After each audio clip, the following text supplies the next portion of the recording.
پچھلے خطبے میں جو کاروبار ہمارے معاشرے میں رائج ہیں لیکن وہ ہیں حرام، ان کی تھوڑی سی وضاحت کی تھی، جن کے بارے میں اللہ رب العالمین نے فرمایا کہ انما الخمر والمیسر والانصاب والازلام، چار چیزوں کا ذکر تو اللہ رب العالمین نے اس سورہ المائدہ میں بیان فرمایا ہے۔ شراب اور اس کے متعلقہ جتنی بھی نشاور چیزیں ہیں ان کی وضاحت ہم نے پچھلے خطبے میں کی، اور والمیسر جوے کے متعلق جتنی بھی چیزیں ہیں، یہ لاٹری، پرائز بانڈ وغیرہ، یہ سب کچھ جوے کے اندر آتا ہے، یہ بھی حرام ہے۔ اور انصاب نسب سے ہے، جس کا مطلب یہ ہے کہ وہ جو مشرکین تھے اپنے لیے اپنے بتوں کو نسب کرتے تھے اور ان کی پھر وہ پوجا کرتے تھے، اور اس سے مراد وہ جو بت ہیں کہ جن کی پوجا کی جاتی ہے۔ میرے بھائیوں، بات بڑی سادہ سی ہے۔ اس وقت جو بت تھے وہ لکڑی کے تھے، پتھر کے تھے، کہ جن کو باقاعدہ تراش کر اپنے معبد خانوں میں یا اپنے گھروں میں سجایا جاتا تھا اور ان کی پوجا کی جاتی تھی۔ اچھا، یہاں بھی ایک بات ذہن میں آتی ہے، تو وہ بت تو پوجا کے لیے ہوتے تھے۔ میرے بھائیوں، پوجا کا مطلب یہ نہیں ان کو سجدہ کیا جائے، پوجا کا مطلب یہ نہیں کہ ان کے آگے رکوع کیا جائے، پوجا کا مطلب یہ نہیں کہ ان کو مشکل کشا حاجت روا کہا جائے، یہ اس کا ایک پہلو ہے۔ جیسے اللہ رب العالمین نے فرمایا کہ افرأیت من اتخذ الہہ ہواہ، کیا تم نے ایسے لوگوں کو نہیں دیکھا کہ جو اللہ کو چھوڑ کر اپنے دل کی پوجا کرتے ہیں، اپنی خواہشات کی پوجا کرتے ہیں؟ مطلب یہ کہ خواہشات کی عزت، خواہشات کی تعظیم، خواہشات کو مقام اللہ کی باتوں سے زیادہ دیتے ہیں، نبی کی باتوں سے زیادہ دیتے ہیں، اللہ کی بات کو رد کر کے اپنی خواہش کو آگے رکھتے ہیں اور اپنی خواہش پہ عمل کرتے ہیں، اللہ کی بات کو وہ رد کر دیتے ہیں۔ تو یہ وہ لوگ ہیں کہ جنہوں نے اپنی خواہشات کو الہ بنا دیا۔ تو آج کئی بت، اب یقیناً وہ بت مشرکین تو یہ عمل کرتے ہیں، جیسے ہندو ہیں یا بدھ مت ہیں، وہ اپنے بتوں کو بیچتے بھی ہیں، خریدتے بھی ہیں، گھروں میں سجاتے بھی ہیں۔ اور بھائیوں، آج ہماری یہ کیفیت ہے کہ ہم نے کاغذی بتوں کو، ہم نے تصویروں کو اپنے گھروں میں، اپنے دفتروں میں ایک بات سیدھی کہتا ہوں، ہمارے جتنے بھی سرکاری دفاتر ہیں، جتنے بھی سرکاری محکمے ہیں، وہاں پہ محمد علی جناح کی قائد کی تصویر لگی ہوتی ہے، اور اس کو وہ عزت کی نگاہ سے دیکھتے ہیں، عزت اس کو اس طریقے سے دیکھتے ہیں۔ میں نے سنا، آپ نے بھی سنا ہوگا، عدالت میں محمد علی جناح قائد کی تصویر لگی ہے، اور لوگ کبھی کبھار یہ بات کہہ دیتے ہیں کہ جی ہم قائد اعظم کی تصویر کے سامنے یہ فیصلہ کر رہے ہیں۔ یہ سوچ کے کیا مقصد ہے اس چیز کا؟ آج کاغذی بتوں کو ہم نے بیچنا شروع کیا، کاغذی بتوں کی خرید و فروخت شروع کی، تو یہ خرید و فروخت بھی اسلام کے اندر حرام ہے، ناجائز ہے، اس کا ذریعہ آمدن حرام ہے۔ ہمارے کاروبار میں جب اس کی ملاوٹ ہوگی، سنن نسائی کی صحیح حدیث ہے، پیارے نبی نے فرمایا صلی اللہ علیہ وسلم نے، آپ نے فرمایا کہ لوگوں، ایک آدمی نے اپنا لباس خریدا ہے اور اس لباس کو 10 درہم میں خریدا ہے، اس کے 9 درہم حلال کی کمائی کے ہیں، 1 درہم اس کا حرام کی کمائی کا ہے، تو اللہ تبارک و تعالیٰ اس کی کوئی عبادت قابل قبول نہیں کرتا، اس کی عبادت قبول نہیں، جبکہ 9 درہم حلال کے 1 درہم حرام کا اس میں اس نے شامل کیا ہوا ہے۔ بات کو آگے چلاتے ہیں، حرام کاروبار میں سے یہ تصویروں کا کاروبار، یہ بھی حرام ہے۔ اور اس کے بعد میں عرض کر رہا تھا کہ پیارے پیغمبر نے فرمایا، کتے کا بیچنا، بلی کا بیچنا، اور پھر وَمَحَلِ الْبَغْيِ، یہ گانے بجانے والی جو عورتیں ہیں، ان کی کمائی، اس وقت یہ تصور بہت کم تھا کہ یہ گانے بجانے کا کام تھی. پیارے پیغمبر نے فرمایا ان کی کمائی حرام کی کمائی ہے. اور میرے بھائیوں آج تو ہمارے معاشرے کے اندر ان لوگوں کو بڑی پذیرائی ملتی ہے. ان کا بڑا احترام ہوتا ہے, بڑا پروٹوکول دیا جاتا ہے, باقاعدہ ٹی وی پہ اور دیگر جگہوں پہ ان کو مدعو کیا جاتا ہے, اور بڑے پروٹوکول کے ساتھ لوگ ان کے آگے پیچھے پیچھے بھاگتے ہیں آٹوگراف لینے کے لیے کہ پتہ نہیں کون سی مخلوق اتر آئی ہے. اور بھائیوں جتنے بھی بھیس بدل لیں, جتنے بھی نام بدل لیں, گانے والا, ناچنے والا, پرانے بزرگ سبھی جانتے ہیں کیا کہتے تھے پرانے لوگ کہ گانے بجانے والا ڈوم ہے, کنجر ہے, یہ لفظ استعمال ہوتے تھے. آج چونکہ کافر نے, غیر مسلم نے, ان کی گندی تہذیب اور تعلیم و تربیت نے ہمارے اذہان کو اتنا مرغوب کر دیا, اتنا مرغوب کر دیا اور اتنا اپنا قائل و فاعل کر دیا کہ آج ہم ان کو, کہ جن کو کل معاشرہ اپنے قریب, اپنے ساتھ, اپنی محفل میں بیٹھنا دوبارہ نہیں کرتا تھا, ان کو بٹھاتا نہیں تھا, ان کو درجہ چہارم سے بھی نیچے سمجھا جاتا تھا, آج ان کو سروں کا تاج بنا دیا ہے. اور ان کی کمائیاں لاکھوں کی جائیدادیں, اربوں کی جائیدادیں, جگہ جگہ پہ, اور بڑے پروٹوکول, اور یہ نام بھی بدل دیے. ہم نے اس کو نام دے دیا فن کا. یہ فن ہے, اور باقاعدہ کس قدر افسوس کی بات ہے, میں یہ بات کہتا ہوں کہ ریاست مدینہ کی تو بات ابھی شروع ہوئی ہے. یہ پہلے پاکستان اسلام کے ملک, اسلام کے نام پر بننے والا یہ پاکستان پہلے سے بھی آج بھی ہمارے کالجوں میں, ہماری یونیورسٹیوں میں, ہمارے اداروں میں, کہ جن اداروں میں ہمارے ہونہاروں کی تربیت کرنی تھی, وہاں پہ ایک باقاعدہ شعبہ قائم کیا گیا جس کو فن آرٹس کہا گیا. فن آرٹس کے نام سے شعبہ قائم کر کے بے راہ روی کی طرف لگایا گیا. ہماری بچیوں کو, ہمارے بچوں کو فحاشی اریانی میں دھکیلا گیا, اور بڑے بڑے فنڈ اس کے لیے مختص کیے گئے. ابھی آپ نے یہ بجٹ دیکھا نہیں کہ فلم انڈسٹری کے لیے اتنا بجٹ قائم کر دیا گیا. اور بھائی حرام, اللہ کی قسم یہ حرام ہے یہ ساری کی ساری چیزیں, لیکن ہم اس کو بڑے پروٹوکول کے ساتھ لوگوں کے سامنے پیش کرتے ہیں. تو پیارے نبی نے فرمایا یہ ناچنے والی, یہ گانے والی عورتیں ہوں یا مرد ہوں, یا اس کے علاوہ آج کے جدید دور میں جتنے بھی ناچنے گانے والے آلات ہیں, ان سب کا کاروبار حرام ہے. صحیح بخاری کی حدیث ہے, کسی مولوی کا فتویٰ نہیں ہے. یہ منع کیا ہے نبی صلی اللہ علیہ وسلم نے یہ ناچنے گانے والے اوزار اور یہ آلات بیچنے سے. بلکہ پیارے پیغمبر نے فرمایا ان اللہ بعثنی, لوگوں بے شک اللہ تبارک و تعالی نے مجھے اس زمین پہ مبعوث کیا, مجھے اللہ نے بھیجا کس لیے, کس لیے بھیجا, تاکہ میں یہ مزامیر, یہ معازف, یہ گانے, یہ باجے, یہ سارنگیاں, یہ ڈھول, اس قسم کے آلات, ان کو میں زمین سے ختم کر دوں, ان کو جڑ سے اکھاڑ پھینکوں. اللہ نے مجھے اس لیے دنیا میں بھیجا ہے. تو آج میرے بھائیوں میں سیدھی سی بات کہتا ہوں, ہمارے بھائی نہیں مولوی صاحب میرا کاروبار تو بالکل حلال کا ہے, حرام کا نہیں. کیوں تو گانے بجانے والی چیزیں نہیں بیچتا بھائی؟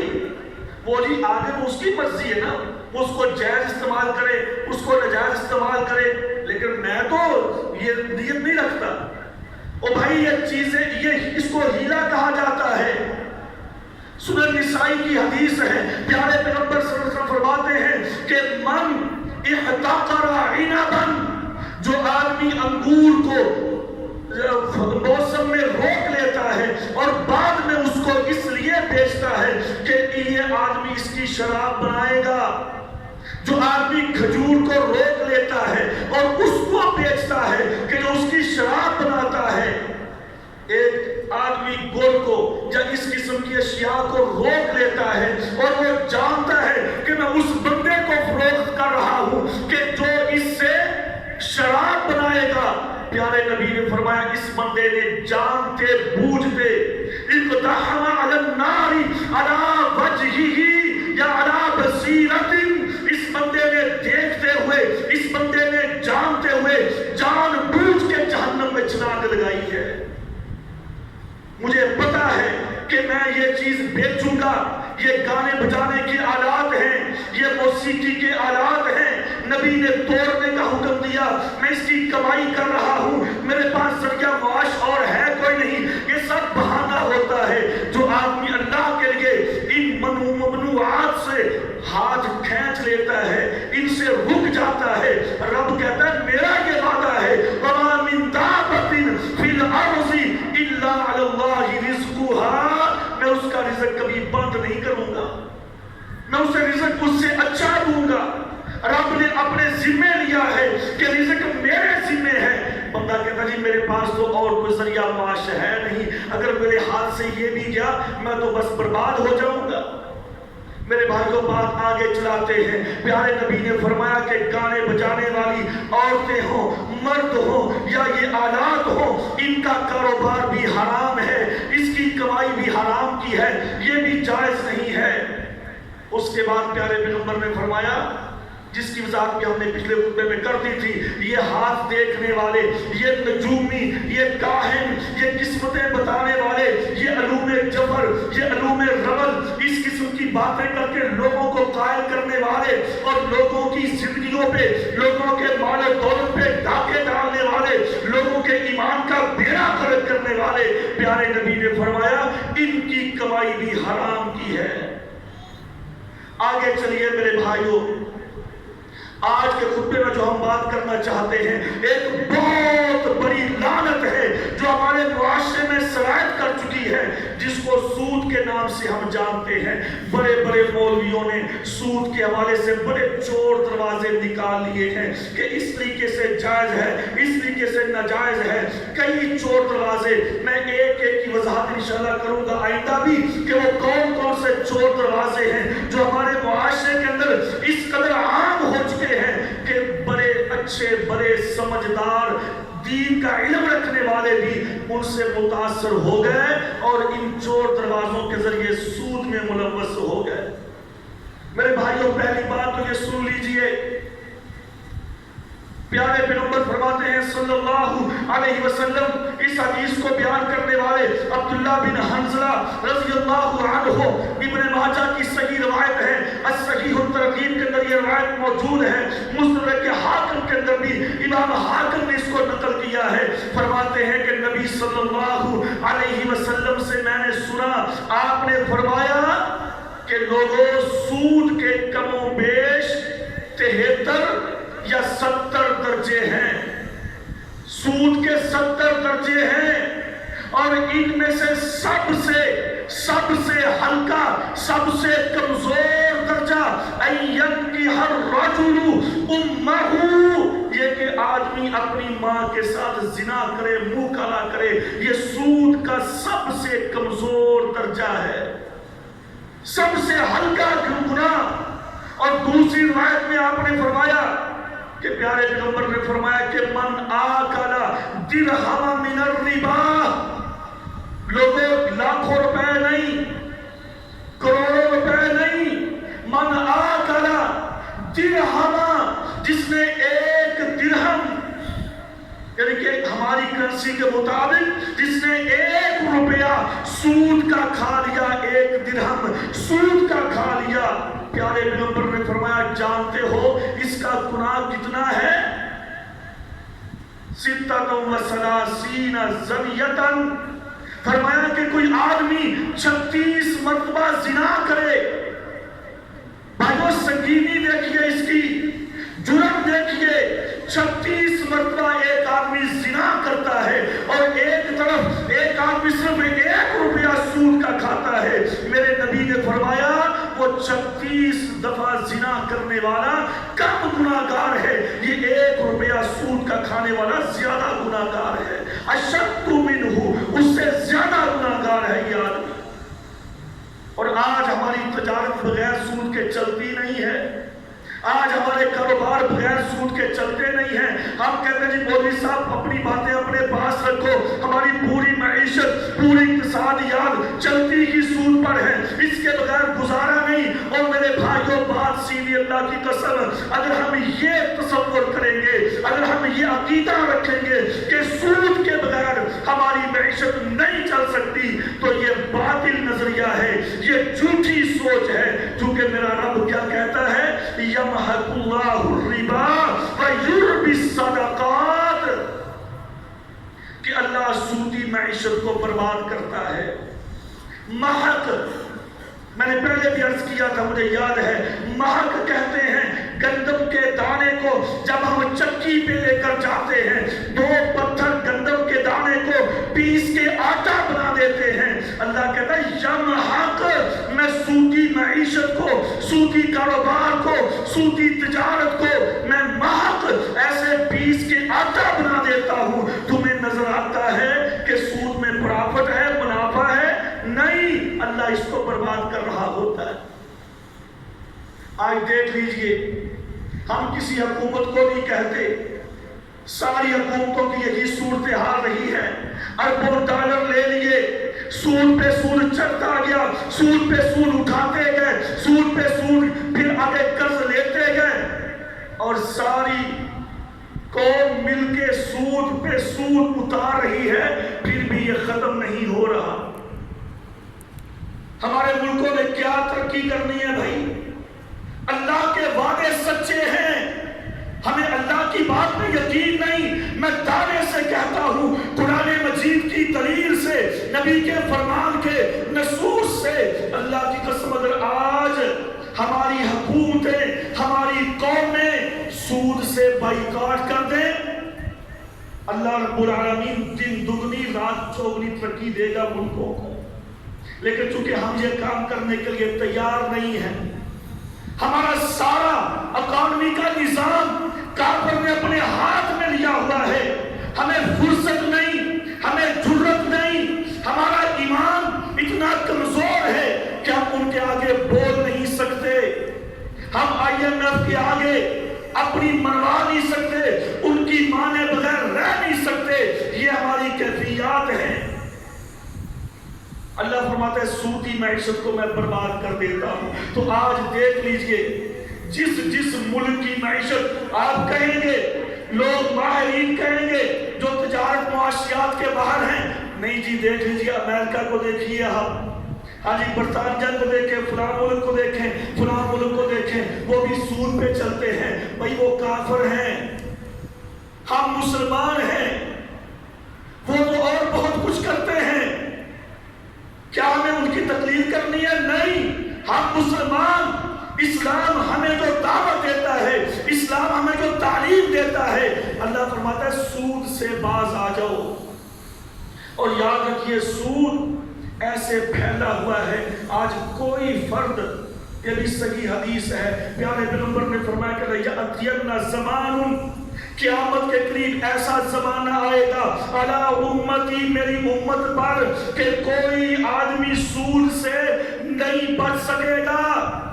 ہاں جو آدمی زیادہ بھاگنے کی کوشش کرے گا, سود سے بھاگے گا, لیکن اس کے باوجود بھی سود کی ہوا, سود کی غبار, سود کی گرد وہ اس تک پہنچ جائے گی.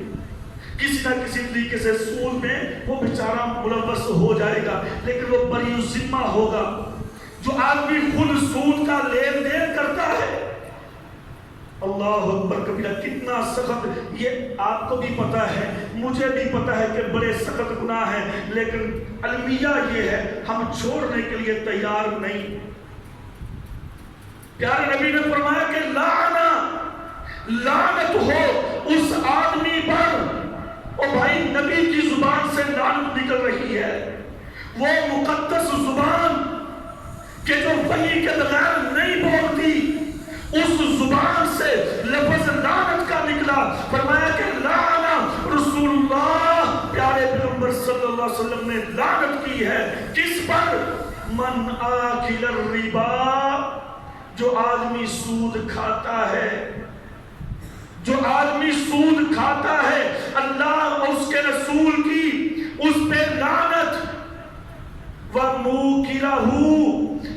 سود کھلاتا ہے، سود کھانے والے پر بھی لعنت، سود کھلانے والے پر بھی لعنت۔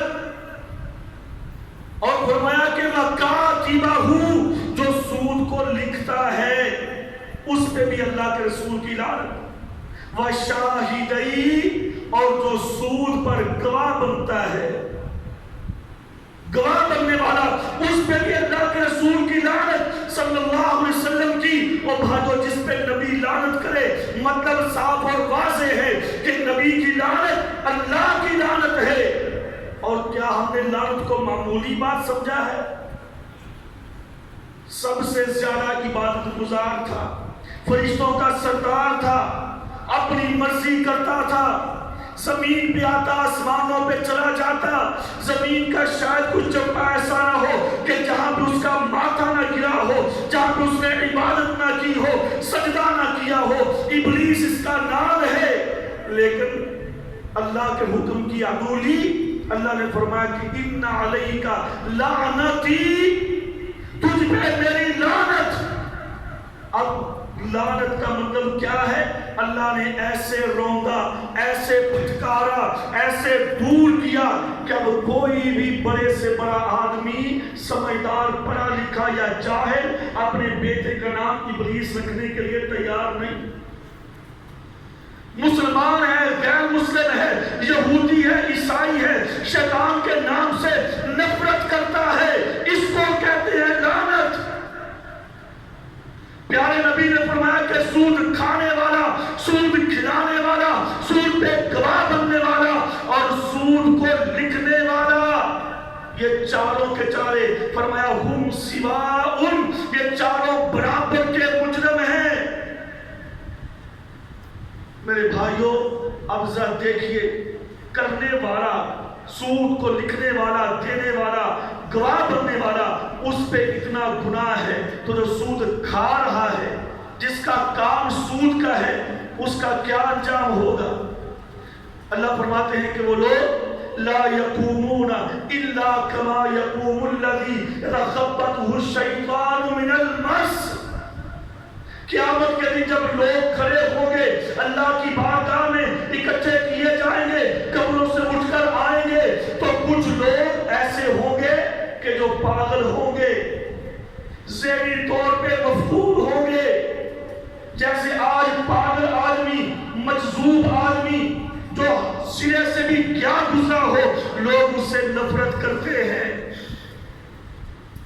یا اس کا دوسرا مطلب ہے کہ بھاورا، بھاورے ہم سمجھتے ہیں کہ جی فلاں کتا بھاورا ہو گیا، مطلب کہ ہلکا ہو گیا، جس کو ہلکان کہتے ہیں۔ پیارے اللہ نے کہا قرآن مجید میں کہ کچھ لوگ ایسے آئیں گے قیامت کے دن جو ہلکان ہوں گے، یعنی ہلکے ہوئے اور پاگل اور دیوانے۔ یا اللہ یہ کون لوگ ہیں؟ کہا یہ وہ لوگ ہیں کہ یأکلون الربا، جو دنیا میں سود کھاتے تھے، سود۔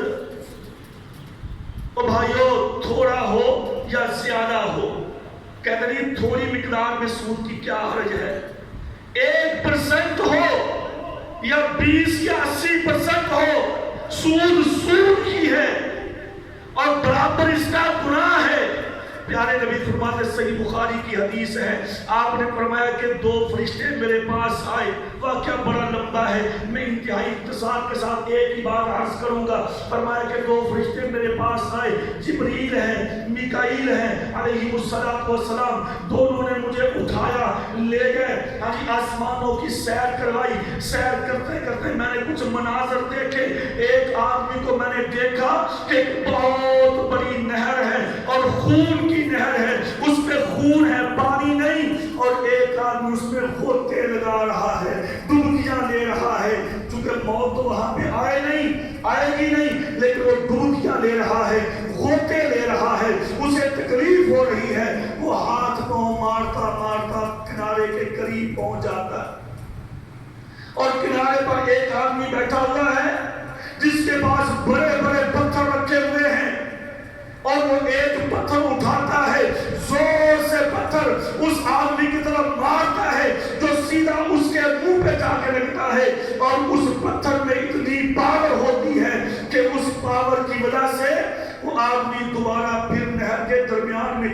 جاتا ہے اور اس کے ساتھ یہی سلوک، وہ پھر وہاں سے ڈبکیاں لیتا، گھوٹے کھاتا، ہاتھ پاؤں مارتا مارتا کنارے کے قریب پہنچتا ہے، یہ پھر اٹھا کے پتھر مارتا ہے، اس کی قوت سے، اس کی پاور سے یہ بندہ پھر نہر کے درمیان میں چلا جاتا ہے۔ اس کے ساتھ یہی ہو رہا ہے، وہ چیخ رہا ہے، چلا رہا ہے کہ مجھے نکالو نکالو، لیکن یہ بندہ اسے پتھر مار رہا ہے۔ میں نے کہا جبریل اے میکائیل، اس کا کیا ماجرا ہے بھائی، اسے یہ عذاب کیوں دیا جا رہا ہے؟ تو انہوں نے فرمایا اللہ کے رسول، یہ بندہ بے ایمان سود کھانے والا ہے، یہ سود کھاتا تھا، لوگوں کا خون چوستا تھا، لوگوں کا خون پیتا تھا اور امت کا، غریب کا استحسان کرتا تھا۔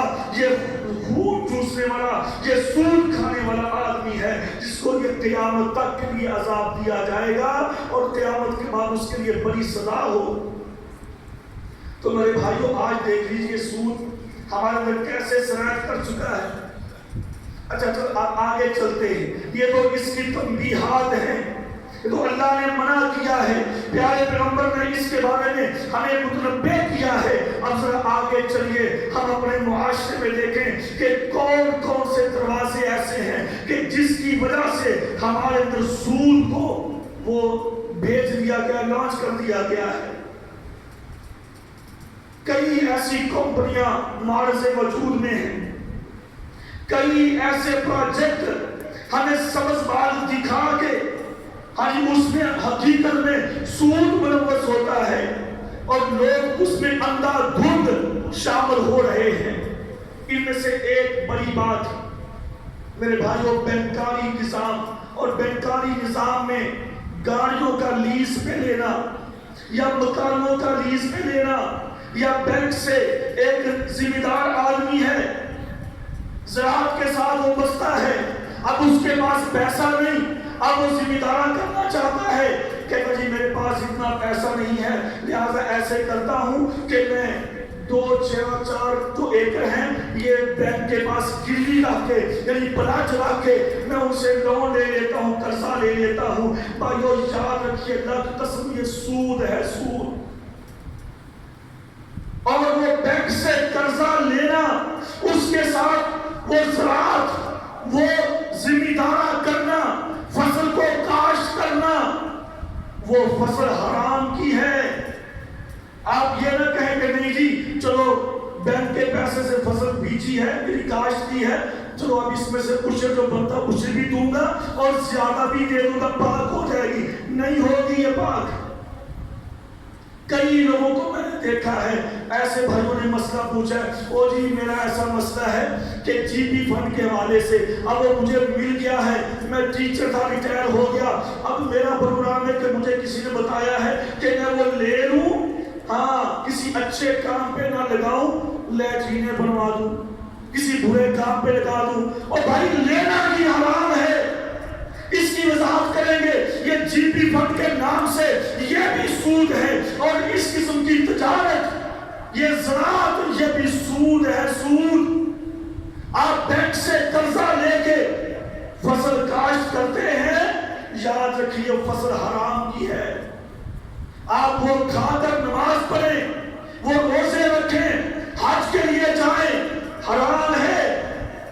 یا آپ بینک سے آج کا جو اکثر ہے ذمہ دار آدمی کہتا جی میرے پاس اتنی انکم نہیں ہے، چلو ٹریکٹر لینا ہے میں نے، ہاں جی چلو ٹریکٹر مجھے فلاں میرا بینک دے رہا ہے اور آسان قسطوں پر دے رہا ہے، چلو بینک سے ٹریکٹر نکلوا لیتا ہوں۔ یہ سلسلہ بھی چلتا ہے، بھائی حرام ہے، تفصیل میں جانے کی ضرورت نہیں۔ آپ کہتے ہیں فلاں مفتی کہتا ہے، فلاں حضرت صاحب نے فتویٰ دیا ہوگا، ساری دنیا فتویٰ دے، لیکن میرے نبی کا فتویٰ سب سے اعلیٰ ہے۔ پیارے پیغمبر نے فرمایا حرام الیدُ بالیدِ بمثل ہکذا۔ آپ نے فرمایا بھائی یہ جو لیز، یہ جو ہمارے معاشرے میں، ٹھیک ہے اس وقت یہ نظام نہیں ہوتا تھا، یہ بینکوں والا، لیکن طریقہ کار یہ یہود کے اندر اور عیسائیوں میں پایا جاتا تھا۔ اور اس وقت بھی لوگ کاروبار کے لیے لوگوں کو پیسے دیتے تھے اور لوگ اس سے تجارتیں کرتے تھے۔ صحیح بخاری کی حدیث ہے، پیارے پیغمبر نے جب آخری حج کے موقع پہ خطبہ ارشاد فرمایا تو آپ نے فرمایا کہ بھائی، لمبا خطبہ آپ نے ارشاد فرمایا، آپ نے فرمایا کہ میں محمد صلی اللہ علیہ وسلم اللہ کے حکم کے ساتھ زمانہ جاہلیت کی ساری رسوم کو اپنے پاؤں کی ٹھوکر کے نیچے رکھتا ہوں، اپنے پاؤں کے نیچے رکھتا ہوں۔ اور آپ نے فرمایا سب سے پہلا کام میں سود کو ختم کرنے کا کر رہا ہوں، اور سود بھی وہ جو میرا چچا عباس بن عبد المطلب کرتا تھا، میں ختم کرتا ہوں آج کے بعد۔ اس کا مطلب یہ ہے، اور حدیث بتلاتی ہے، تاریخ بتلاتی ہے کہ خالد بن ولید رضی اللہ عنہ اور عباس بن عبد المطلب پیارے پیغمبر کے سگے چچا رضی اللہ عنہ، ان دونوں کا کاروبار تھا زمانہ جاہلیت میں بھی سود پر۔ لوگوں کو یہ پیسے دیتے تھے، لوگ ان سے کاروبار کرتے تھے اور یہ ان سے پرافٹ لیتے تھے۔ تو اللہ کے پیارے پیغمبر نے فرمایا کہ میں اپنے جوتے کے نیچے رکھتا ہوں، اور سب سے پہلے میں اپنے خاندان کا سود یعنی عبد المطلب کے بیٹے عباس کا سود ختم کرتا ہوں۔ آج کے بعد کوئی سود نہیں یہاں پہ چلے گا۔ اور آج یہی نظام میرے بھائیوں بینک والے کرتے ہیں، کہتے نہیں تھوڑا سا مارک اپ ہے، اچھا اب اس کا نام بھی بدل دیا لوگوں کو مزید دھوکہ دینے کے لیے۔ آپ نے دیکھا کئی ایسے بینک ہیں جو اسلام کے نام پہ بنے ہوئے ہیں، اور نظام، میں لمبی بات نہیں کرتا، وقت ختم ہونے والا ہے۔ اچھا سب سے پہلے ایک بینک بنا ہمارے ملک میں، اسلام کے نام پہ بینک بنا۔ ہاں جی، ویسے تو 3-4 بنے اسلام کے نام پہ، میزان بنا، اسلامی بنا، دبئی اسلامک بنا، البرکہ بنا، خیبر بنا، یہ سارے اسلام کے نام پہ بینک بنے۔ جب باقی بینکوں نے دیکھا اسلام کا لبادہ اوڑھ کر، اسلام کا لیبل لگا کر کام تو سارا وہی ہے جو باقی بینک کر رہے، نام بدلا، صرف نام۔ اور بھائیو سیدھی بات ہے، آپ دوسرے بینک کے پاس جاتے ہیں، گاڑی لینا چاہتے ہیں، وہ آپ کو دیں گے اور کیا کہتے ہیں انٹرسٹ، سود اتنا لگے گا بھائی۔ اور انہوں نے کہا چھوڑو بھائی سود کو، ہم تمہیں ایک اور رستہ دکھاتے ہیں، اس کو کہتے ہیں ہیلا۔ انہوں نے کیا کہا، نہیں ہم تو اجارہ لے رہے ہیں، اجرا لے رہے ہیں، اجرا۔ اب سادہ لوگ نہیں جانا پتہ نہیں کیا چیز ہوتی ہے، سادہ لفظوں میں جی رینٹ لے رہے ہیں ہم آپ سے۔ اگر آپ مارکیٹ سے گاڑی لیں گے کرائے پہ، رینٹ پہ چلانے کے لیے، کیا آپ ان کو ماہانہ رینٹ نہیں دیں گے؟ جی بالکل دیں گے۔ کیسے ٹائل کیا آدمی کو دیں گے نا اس کو رینٹ؟ جی بالکل دیں گے۔ تو ہم بھی آپ سے رینٹ لے رہے ہیں مہینے کا، سود نہیں لے رہے۔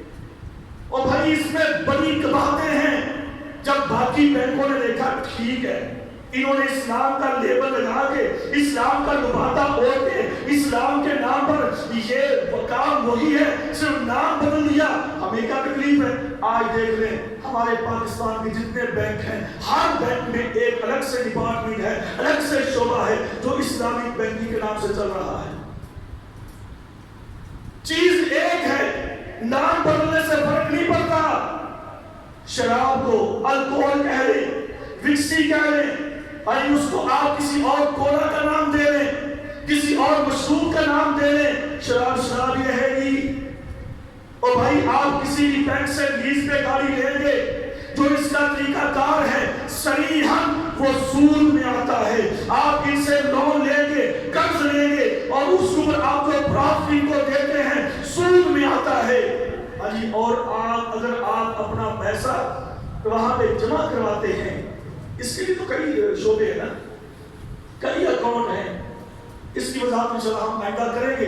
یعنی فکس کروا دیتے ہیں، یعنی کہ فکس ڈپازٹ کرواتے ہیں، یا ویسے آپ کسی کھاتے میں کروا لیتے ہیں کہ نہیں ہم نے نہیں کہا ان کو، وہ خود ہمیں اس کو پرافٹ دے رہے ہیں، اور بھائی سود ہے سارے کا سارا۔